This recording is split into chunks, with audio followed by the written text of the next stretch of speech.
You know,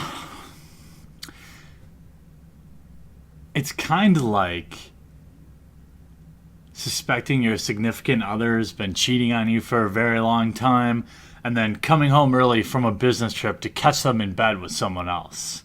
It's both infuriating and oddly satisfying.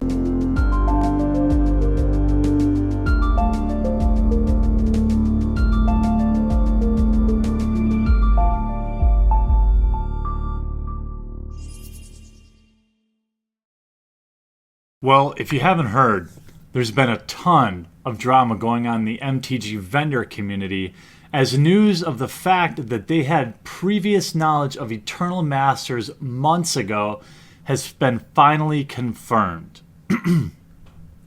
It started a few months back when somebody, we didn't really know who, posted a video to YouTube about Eternal Masters happening, claiming that he had overheard vendors talking about it at a GP. And while a lot of the information that he put forth seemed plausible, it was only just confirmed yesterday by not only the set release, but also the predicted reprints of Force of Will and Wasteland. So what I know is, I guess, it's 2 to 3 large vendors. However, I'm sure many others benefited from the dissemination of the information through the vendor community.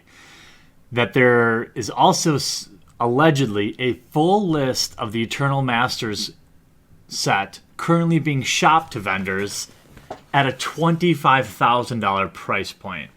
Now, if you believe it's for sale or not, that's up to you.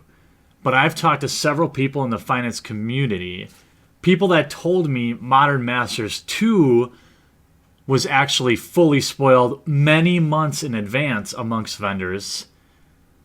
These same people fully believe that such a list exists. And now maybe they know for sure but didn't want to tell me. But it seemed as though there was no doubt of whether or not the full Eternal Masters set is in somebody's hands who shouldn't have it. If this is true, Wizards of the Coast should immediately spoil the full Eternal Masters set and get on with our lives. I know it stinks, and it seems to be a really growing problem in the MTG community. But you just can't let these vendors have this information. They've already had it for months and months. If you look at some of the data shared by the folks at Quiet Speculation, right around the time of the leak of Eternal Masters and such reprints, a very convenient downward trend in the buy list price of Force of Will happened. You could look at this one piece of data and say, okay, it's a card that's basically been rock solid for 20 or 10, 15 years. Maybe less people want it, so the price is going down. Okay. Then you go back 2 months ago, and large online retailers like Star City Games have a huge sale on Force of Wills. Why would you have a sale on Force of Will? It's a rock solid card. I mean, its value, its price does not fluctuate. But I'm supposed to believe that these vendors didn't have any knowledge of the Force of Will reprint. They just happen to decide to blow out a legacy staple. I mean, you can draw your own conclusions, but when you take all of the information together, it looks pretty damning. Now, I've known for a long time that some vendors are up to some shady stuff. I've seen large amounts of cash exchanging hands, hundreds of thousands of dollars in the hands of people who maybe shouldn't have that kind of money available to them.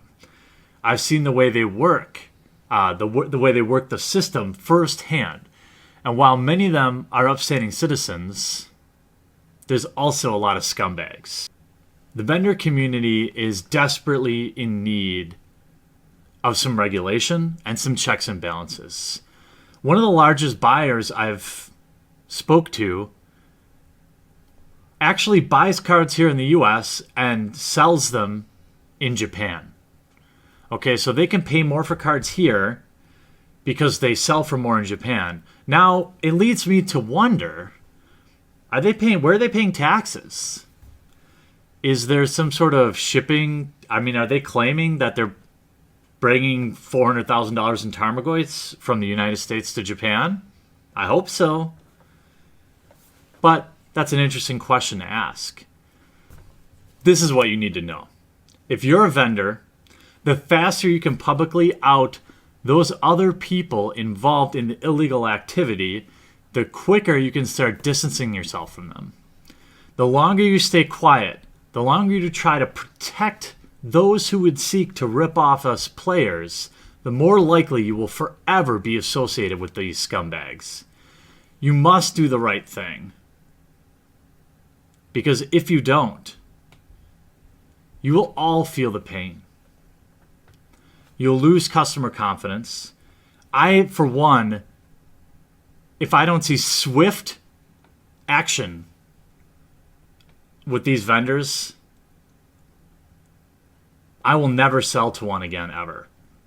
And it's because I don't know who's good and who's bad.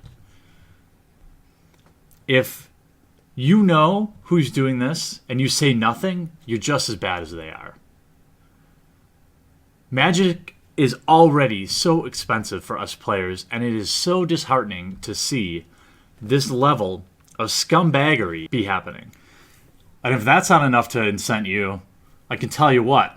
From what I'm hearing, based on the money that's involved here, Wizards of the Coast's legal team is firing with both barrels, and they're going to be coming for you.